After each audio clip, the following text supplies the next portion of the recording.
Audio Jungle.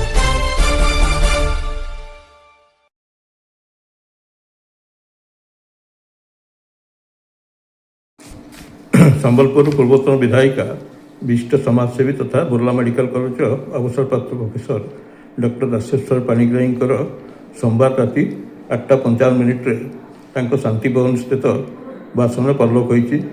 मृत्यु बेलू 80 वर्ष बयस होता और से किसी दिन असुस्थ अवस्था चिकित्सित होते।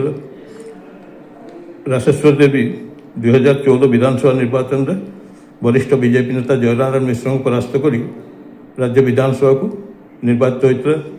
तबे 2019 से जयनारायण मिश्र ठारू पराजित होते। 2024 से बीजेपी टिकट न देवु से राजनीति संन्यास नहीं। पश्चिम ओडिशार गरीब और असहाय मानक सेवाई 2010 मसीह सर्वभारतीय स्तर में इंदिरा प्रियदर्शनी पुरस्कार सम्मानित कराइला। 2014 वर्ष में श्रेष्ठ विधायिका भाव में उत्कलमणि गोपबंधु दास प्रतिभा सम्मान दि जाइला।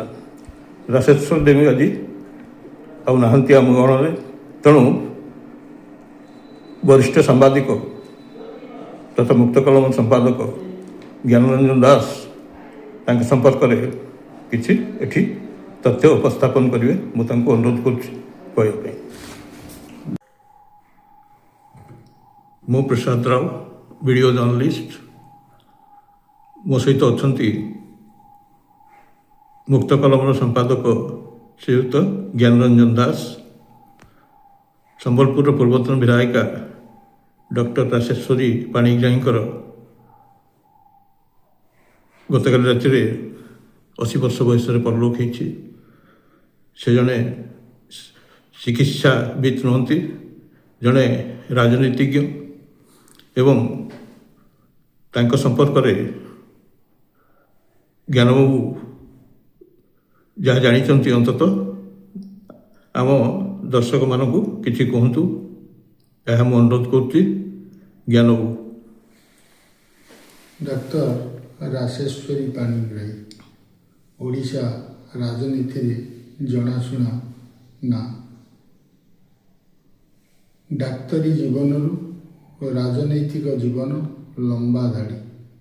दीर्घ 40 वर्ष राज्यर प्रतिष्ठित medical college Sriramachandra Bhanj medical college Cuttack बा VSS मेडिकल कॉलेज बुर्ला नतुबा MKCG मेडिकल कॉलेज ब्रह्मपुर सबुठारे निजर कार्य संपादन करिसेंती। VSS मेडिकल कॉलेज रु MBBS और PG डिग्री स्त्री और प्रसूति विभाग रे कार्य संपादन करी 1972 मसीह सेवा जीवन आरंभ करथिले। ओडिशा मेडिकल पत्रिकार संपादिका भाव कार्य संपादन करने सह संबलपुर रे IIM संबलपुर पौरपालिका महानगर निगम द्वितीय केंद्रीय विद्यालय एसबू